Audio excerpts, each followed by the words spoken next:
So today we're going to continue our conversation about place or channels of distribution, and we're going to in particular discuss retailing and wholesaling. Now let's start with defining what retailing is. Retailing is essentially all the activities that firms engage in to directly sell customers, final consumers like you and me, both products and services. Okay, so if this is a product or a service that is going to be used by a final consumer for their own personal reasons or personal purposes, then that activity is called retailing. Okay, and a retailer is a business that mostly does retailing, right? Although in some cases there might be a little bit of wholesaling, and the reason why is because when you are actually a company like Walmart and somebody comes and buys, I don't know, staples, for example, right? They go to your office section and they buy some staples. Those staples could be used by a final consumer like you and me for whatever needs you use your staples at home, okay? On the other hand, a small business could come to Walmart and buy some staples and use them to staple receipts, I don't know, for their businesses, right? For their customers. So in that situation, that product will be sold to a company, and it will actually be, even though it's a small business, and it will be considered wholesaling. So a retailer like Walmart does mostly retailing to final consumers, but some of those product sales actually happen to small businesses or maybe big businesses, but that's not their main activity. Okay. Now, within retailing, there is going to be different ways of doing business overall, and I'm gonna make a distinction between two different aspects here, mostly because the second one is something that has come to the forefront in the last 20 years, maybe more in the last 10 years, especially with the whole race of the digital channels, online selling, etc. So shopper marketing is basically all the activities that the retailer is going to engage in to enhance the chances that the customer is actually going to make that final purchase decision. Okay, so it's everything from support that is provided at the point of sale, you know, how the merchandise is actually located through the store, any customer service that is provided, all the activities that the retailer engages in to make sure that the customer feels comfortable with the product or service and hence goes ahead and buys it. Okay, that's shopper marketing. Now, omni-channel retailing, it's kind of an extension of this idea when you actually have multiple channels that you actually use to provide your retailing services.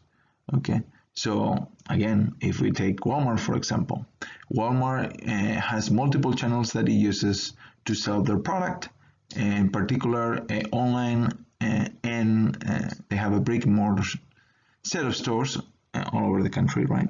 So this idea of omni-channel, it's making sure that you integrate the experience between the different channels that are available to the customer so that you can actually easily transition from one to the other without having much of an issue. This is a strategy, by the way, that Walmart did not embrace initially. So I remember, I don't know, let's say about 10 years ago, going to a Walmart store and talking to one of the managers about how in their Walmart.com website I could find the same product for quite a bit less money. And I was told that they were not going to match any of the prices that they had on their website because those were two different parts of the business, and because of that it didn't matter what it said on the website. The price that was quoted at the store was the price that they were basically gonna honor and not what the same company was selling the product for online. I think that's something that Walmart has fixed over the years. They have realized that they cannot maintain these two different channels as two different experiences, and a lot of this has integrated now where you can actually buy things online and then get them at the store, etc., etc. From all the retail stores, and there are many, we are going to come up with a few classifications that tries to put the different retailers into different categories. And we're going to start with service. So depending on the degree of service that you're going to be able to receive within the store, we're going to make a distinction between three different types of retailers. First is self-service retailers. Those are the ones where you're going to get to the store, you're going to browse the store yourself, you're going to grab some of the items that are actually there yourself, and maybe potentially you might be able to check out your own merchandise, right? That will be a model that is very popular right now. Stores like Target, Walmart, and most supermarkets actually fall under this self-service model of customer service. Then you have limited service stores, and that will include a lot of uh, the same self-service, but there is going to be more customer service representatives available for you, and they are gonna oftentimes ask you if you actually need any help. So there is gonna be a little bit more of a level of service. It's gonna be easier to find somebody around the store. If you go to some of the stores that are traditional store service, is actually rather difficult to find anybody because that's not the point of the uh, retailer, right? And what kind of stores are these? These are stores like JCPenney or Sears, right? Which, by the way, side note, they are really struggling right now, but they are struggling because they have basically given a lot when it comes down to merchandising and the way the stores are. It really has gone downhill. I don't think it has to do anything with uh, this limited service model. Okay, and then finally you have full service stores. These are stores where there is a lot of emphasis in customer service, and essentially there is a possibility, if you actually are interested in, basically be helped throughout the entire process, not only finding the items or services that will best suit you, but answering any questions that you might have along the way and making sure that the same person uh, basically walks you through the entire process so you don't have to be uh, moving from contacting one person and another, tell the story multiple times, etc. Right? And a typical example of that will be Nordstrom.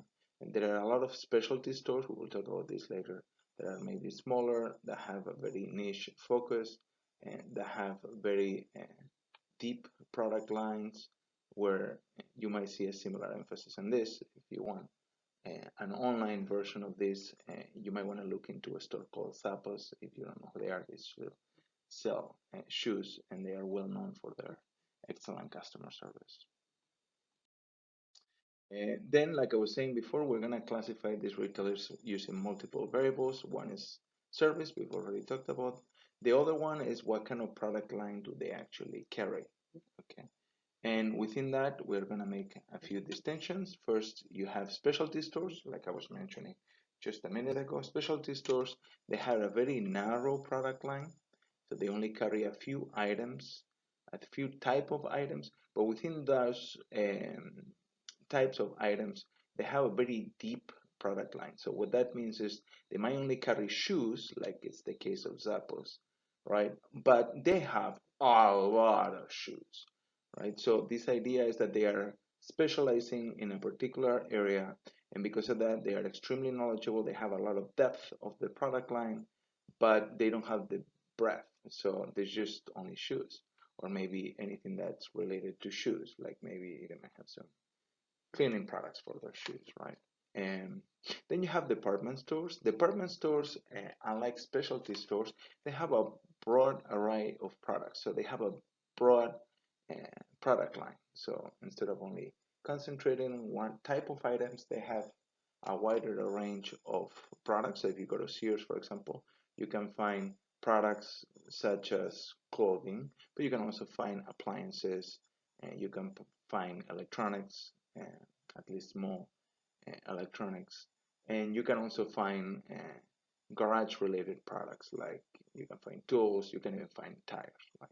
So they have a pretty broad portfolio of products, and the emphasis is mostly on convenience and just one-stop shopping, so you can get a lot of things from one particular place. And then you have convenience stores. These are stores such as a lot of gas stations have convenience stores, right? So 7-Eleven is the typical model, right? Where there is a lot of emphasis on availability. So they have wide hours of operation. They have a narrow range of products, and also a fairly shallow range of products.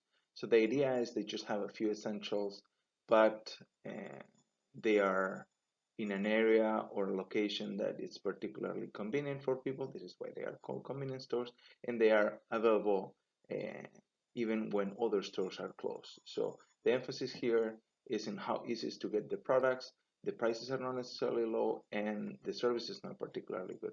But the emphasis is in convenience, right? It's location and its availability in terms of schedule, and make it easy for you to actually get the products even when other stores are not able to deliver those products for you. Then you have superstores. Typical example would be a supercenter like Walmart or maybe Costco, right? And here you have a really broad array of products, and these tend to be huge locations that carry upwards of 50,000 SKUs. And so there is a lot of breadth, and there is a decent amount of depth within those product categories. Although oftentimes if you want to go to the very exotic options, you might have to go to specialty stores, and there is a lot of emphasis on everyday low prices, like we will see later for the most part in superstores. And then finally you have category killers, which it's a format that became popular in the 90s, but little by little has been dying down in the last few years. These are stores that focus on a narrow set of products, but they have within that narrow set of products, they have every conceivable option, right? And typical example of this will be Toys R Us, which hasn't fared very well over the years, but they used to be very popular about 10 years ago. Now, another way of classifying stores, other than their service, the degree of service, like we've talked about, and the product line, it's relative to how their pricing policies actually work. And we're going to see a few different options in here. You're going to have discount stores that traditionally focus on what we will call across the board relatively low prices. Okay, but this is relatively low. These are not heavily discounted items. And typical stores that will fall within this model will be, for example, some supermarkets like Aldi, and obviously Walmart as well. Right? Off-price retailers, these are typically stores that have branded merchandise, but it's sold at a heavy discount because they are maybe batches or models that have not been very successful.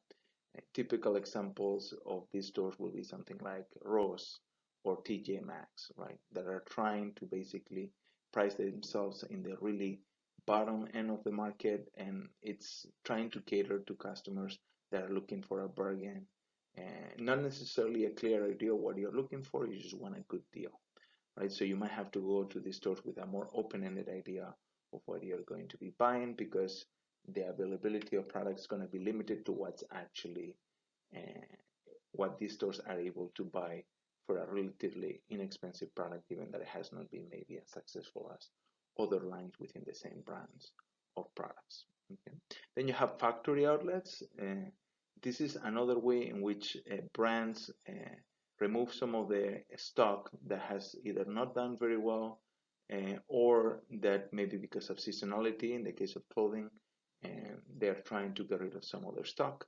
So there are these factory outlets that oftentimes cluster together, and you might find multiple well-known brands that are selling their outlet products in the same location, or in a cluster of some sort of mall, a factory mall, basically, an outlet mall. And also they have heavy emphasis on discounts, but these tend to be for branded items, and they have a little bit more of an upscale sense to them. And then finally you have warehouses or clubs, and the typical example on this will be where you have to pay some sort of fee to be able to actually enter in the store. And then once that you enter in the store, you have relatively low service, but extremely low products. Oftentimes the quantities you're going to have to buy to be able to actually have access to those really low prices are going to be rather large. Now, archetypical entry here will be Sam's Club or Costco. Right? And the last classification that we're going to use for retailers is going to be depending on what their organizational structure is. So first you have corporate chains, which are very common, especially here in the United States. And it's essentially when you have two or more retail outlets that are controlled by the same company, right? So a lot of the companies that you can think of when we talk about retailing are actually structured using a corporate chain. Examples of these are department stores such as Macy's or JCPenney, discount stores such as Walmart or Target, a lot of the grocery stores such as Kroger, for example, and other stores such as drugstores like CVS or liquor stores like ABC, right? Then you have voluntary chains. These are usually led by a wholesaler or a wholesaler group, basically, that gets together several independent retailers, and it basically helps them set up some sort of buying agreement and maybe merchandising agreement that enables them to be a little bit more competitive. An example of this would be, for example, the Independent Grocers Alliance, right?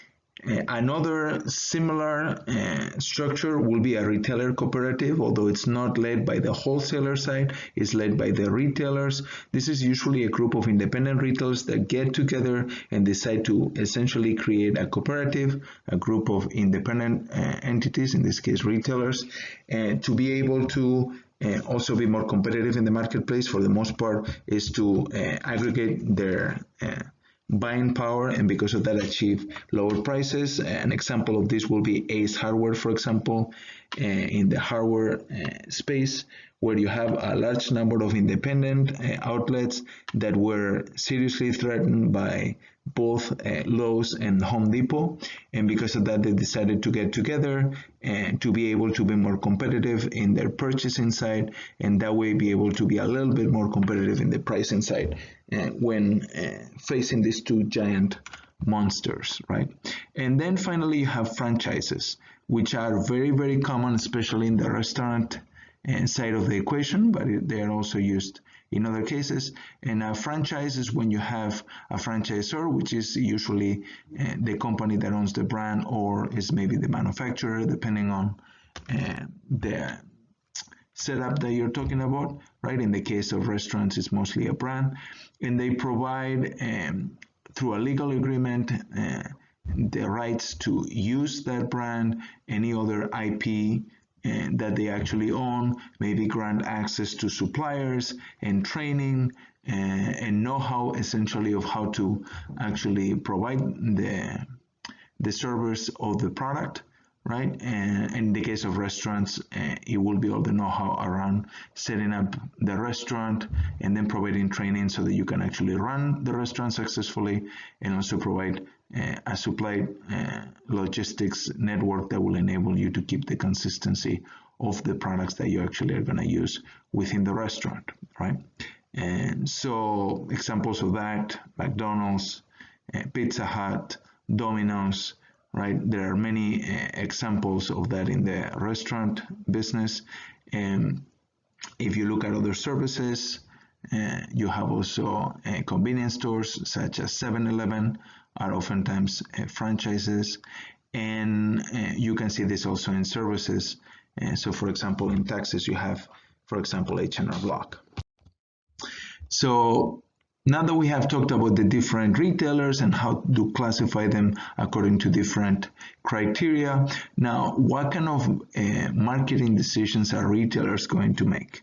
And at the end of the day, these decisions are going to be similar in scope to what other companies are going to do, but some of the ingredients are going to vary a little bit because they don't make products, they just take those products and provide them to the customer. So their scope of operations is a little bit different, and because of that, there are going to be a few ingredients that are going to vary a little bit, but overarching idea is the same. So we're going to start our strategy from a marketing perspective by looking at the customer. So the customer is going to be at the center of our strategy, and how we're going to do that is by really understanding our customer needs much as we can. Now, ideally, we would like to treat every customer as a unique person, and because of that, we'll have a unique offering for them with unique pricing, promotion, etc. But unfortunately, oftentimes that unique aspect will actually not be realizable by any company because it will be too expensive to create maybe unique products for each of the customers, right? And or provide unique pricing, right? So because of that, what you're going to do is you're going to group these customers into segments, right? So what we're going to have to do is we're going to have to understand these segments of customers and explicitly not only who they are, but also what needs they have, right? What are they interested in? What tickles them, right? What are their pain points? What are the things that they are trying to achieve? What kind of products are they interested in? What degree of service is necessary to serve them appropriately? Right? So you're going to start with segmentation. And then what you're going to do is you're going to try to target within those segments the one that is A, most attractive, and B, also the one that we can provide the best fit given our capabilities, right? So it's a give and take. It's not a one-way avenue because oftentimes the most attractive segment is also attractive to our competitors, right? So we also need to look at fit and be honest with ourselves, which ones can we serve the best, right? And by that doesn't mean the highest service, but be the best fit for the needs that they are trying to satisfy. Maybe low service and low price is what they are looking for. So what I mean by best serve is not necessarily the highest level of service, but what it is that they are actually looking for. Okay. Then other than understanding the customer, what we're going to try to do is we're going to try to create a unique position within the mind of the customer as to what our brand and our retail outlets actually truly stand for, right? And remember that when it comes down to positioning, there are essentially only two unique strategies, two pure strategies. You're either going to go on price or you're going to go on anything else. Okay, but if you decide to be known as the price leader, the lowest price in the marketplace, you cannot spend your efforts in any other differentiation because those strategies are contrary to each other. Anything that you're going to do in the differentiation aspect is going to cost money, and because of that, you could have not done that and offer lower prices. Okay, so you're going to have to pick price or differentiation, and if you pick differentiation, what positioning are you going to select? And remember, any positioning that is relevant to the customer is acceptable. So you're going to go on pricing. Yeah, pricing will be if it's not differentiation, right? Are you going to go on service, right? Are you going to be known as, the store that has the best service? Or are you going to go with unique products, right? Where they can find things that maybe you cannot find in other places, right? Or are you going to go with the atmospherics and what the experience is when you go to the store, not necessarily the best service, but maybe unique in some other way, right? So that's the positioning aspect. And after you have picked the positioning, then everything else on the tactics should follow.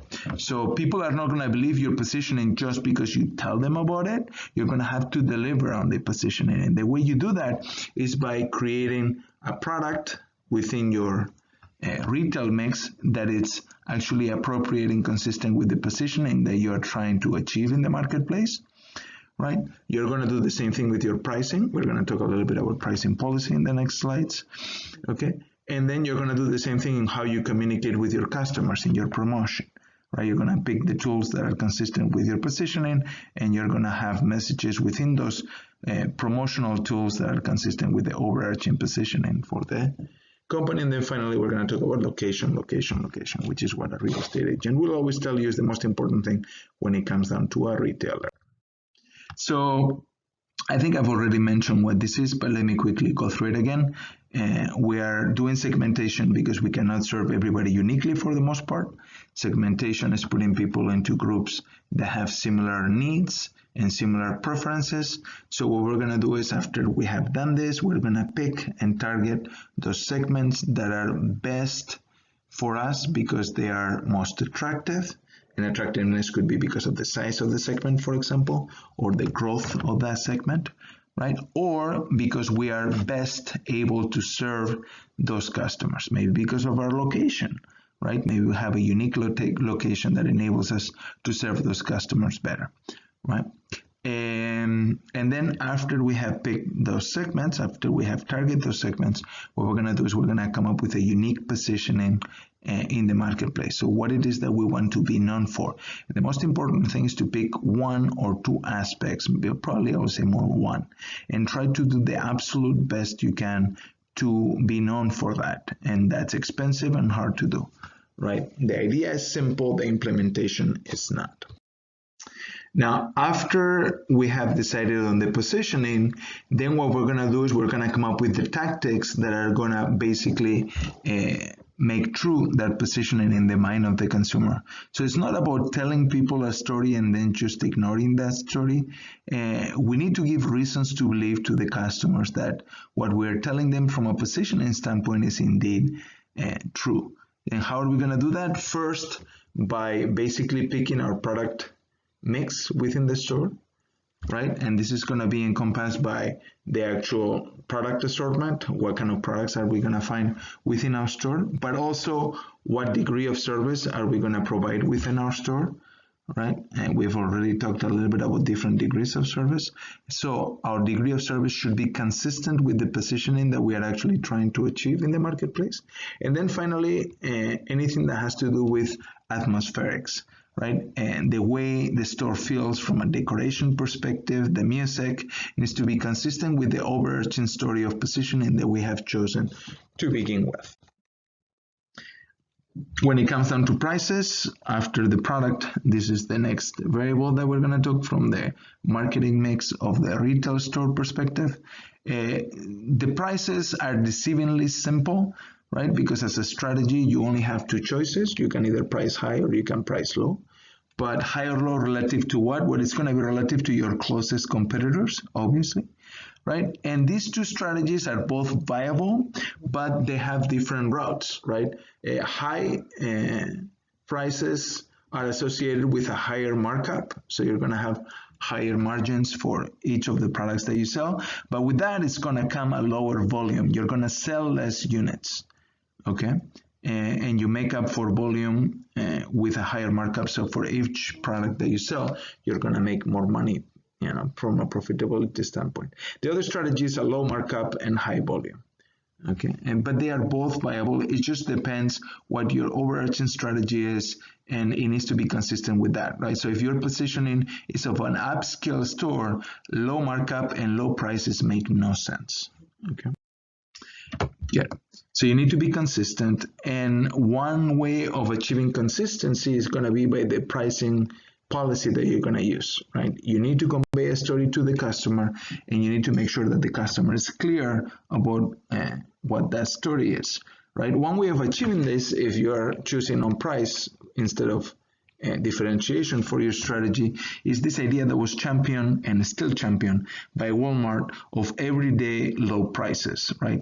So the idea here is you maintain a pricing policy that is consistent across the board, across products, and also over time.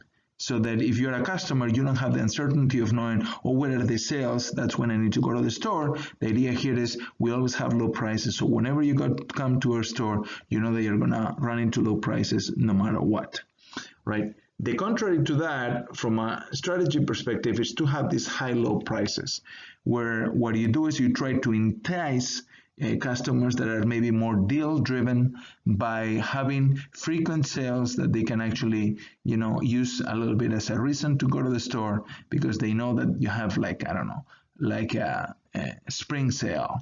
It could be seasonal, or it could be specific dates like, Black Friday, right? And so this high-low pricing is very common, especially in department stores, right? So if you go to Sears or you go to JCPenney, you're going to see that there are all sorts of sales, and it really depends on the day of the week or the month that you show up in as to what price you're actually going to pay for the same item.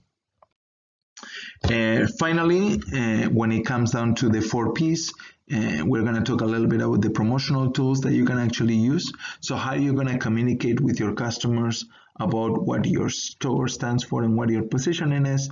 Well, oftentimes this is going to come from advertising, but it doesn't only have to be advertising, right? It could also be public relations or direct marketing, right? So you might have your own store website or maybe a catalog or maybe both, right? And you're going to convey the positioning of the store using those as a mean of telling a story to the customer about what the store is about.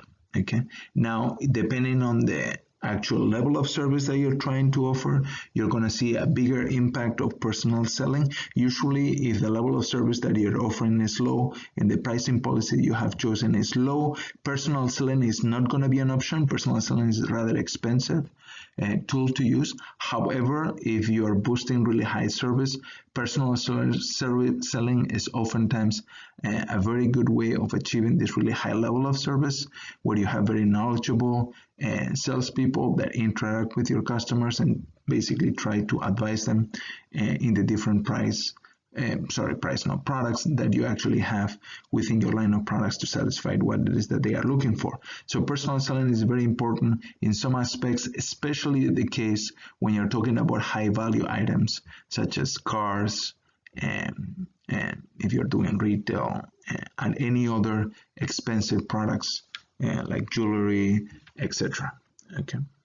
And the final decision within the retailing mix, it's going to be place, which is distribution, right, in other products. And so the place decision is going to be mainly dictated by the location where you think your customers are going to be most interested in going to acquiring this product. Notice that some intuitive places will be to put the business wherever the people are, right? So this is, for example, what you will be doing if you're going to central business districts, right? So these will be locations where there is a large density of people, and oftentimes you will have their department stores and maybe some specialty stores as well. An alternative to this will be to go to a shopping center where it's basically a collection of stores where there is usually some sort of anchor or large store that is going to drive traffic, and because of that you think that there is a good chance that people that are going to that other large store are also going to be going to your store as well, right? So this is what will be a shopping center or a mall, right? Now, not every place decision it's totally intuitive. For example, a company that was built among other ways, but along this inside around place is Walmart. Walmart placed their stores close to highways, but out of city centers. And the idea was basically mocked when the store started because Sears, for example, which was the premier store at the time, put all their locations right next to central areas of businesses like central business districts, right, in the middle of the city. And this idea that people will go in their car to a store that was essentially farther away was looked down upon as not a very smart thing to do, but look who's laughing now, right? So sometimes the place decision needs to put into context as to what people are willing to do depending on what's important for them. So if price is important for them, maybe people are going to be willing to go farther out. And you will see this in cases like IKEA, where people maybe drive an hour or 2 hours to just go to a city where actually there is an IKEA that they can actually buy inexpensive furniture from. Now, then we're going to talk a little bit about wholesaling. Now, wholesaling is similar to retailing in the sense that you're selling products and services that you literally don't make.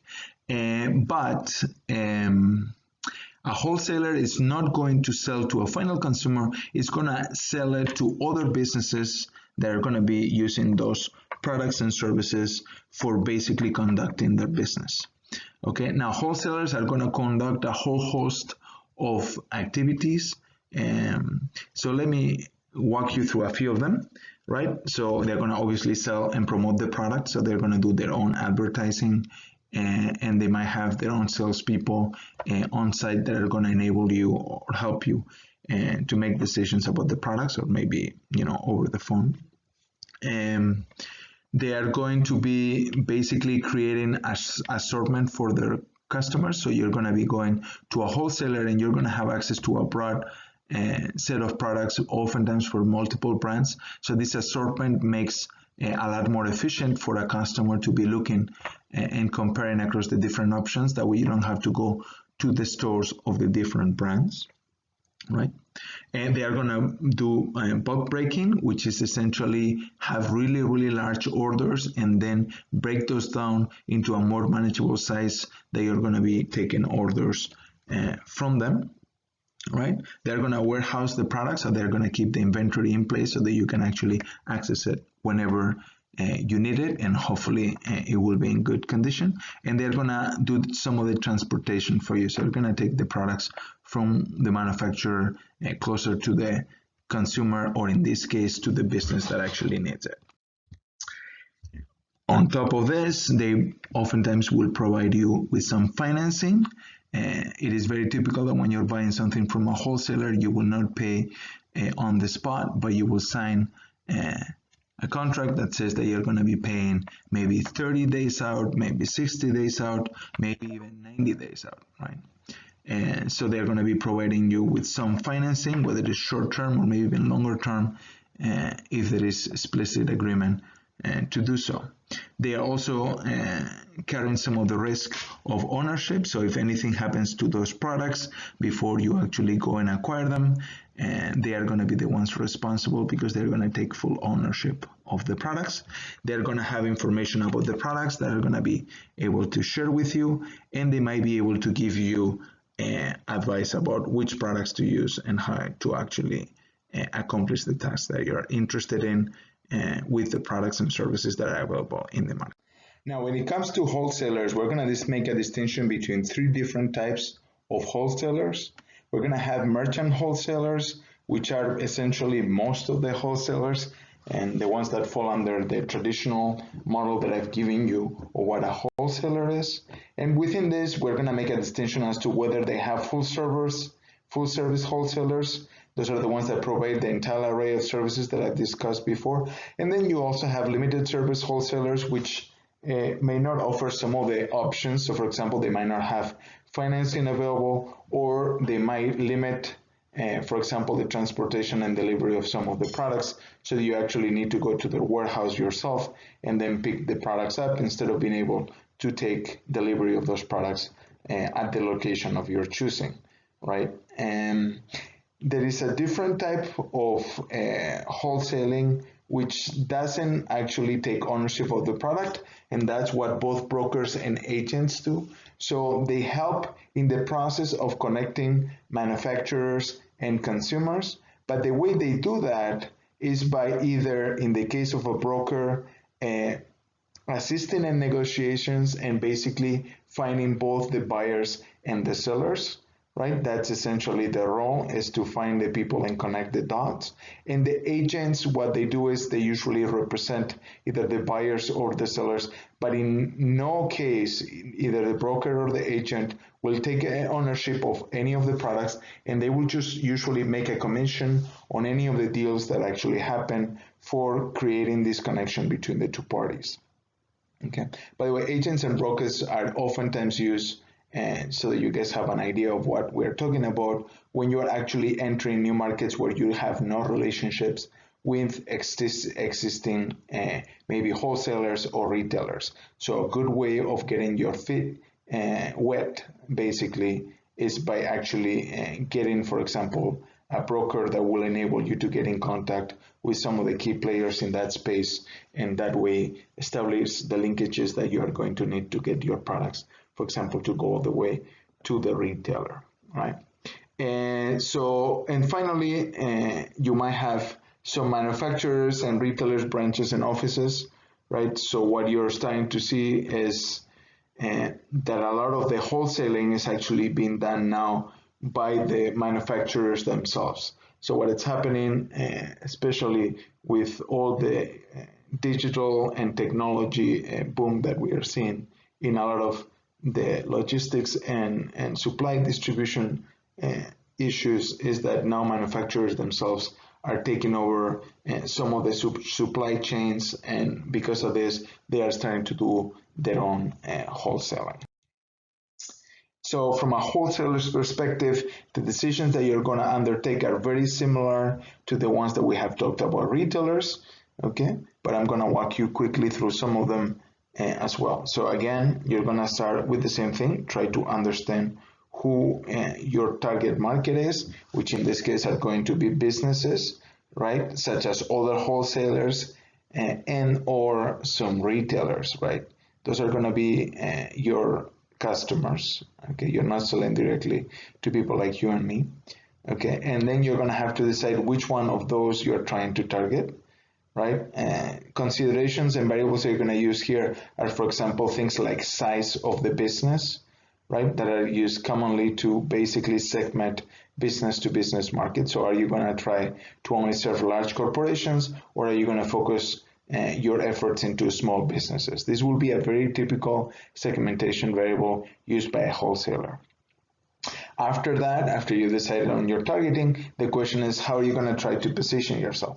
Now notice that positioning in business to business is oftentimes about functional attributes. So price is going to be essential in many of the spaces, but also it could be service. Those are kind of like the two broad positioning options that you're going to have, although you might have some more niche opportunities depending on what your business model is. Okay, and after you've chosen your positioning, then what you're going to have to decide is how are you going to make that positioning real in the marketplace, and why will your customers believe you about your positioning by basically selecting the product and service as mix that you're going to have within your wholesaler, right? You're going to have to decide on your pricing policies, right? And then promotion and distribution, which is mostly about location. Now, let me say up front, obviously product and service are going to be essential. Service is particularly crucial in some of the business to business deals. So things like financing might be very, very important in this space, maybe more so than the actual product and the actual price. Okay. Also, let me say that promotion is not something that wholesalers are particularly strong at using. And this is kind of a secondary aspect, unlike in the case of retailers, where promotion is a very important aspect. The only caveat to that point on promotion is the fact that oftentimes wholesalers have a very dedicated and well-trained set of sales people that are the ones that will do most of the promotion for them. And that aspect is important. Advertising and maybe other variables that are key for retailers are a lot less important when it comes down to wholesaling in general, although, specific situations will vary from this.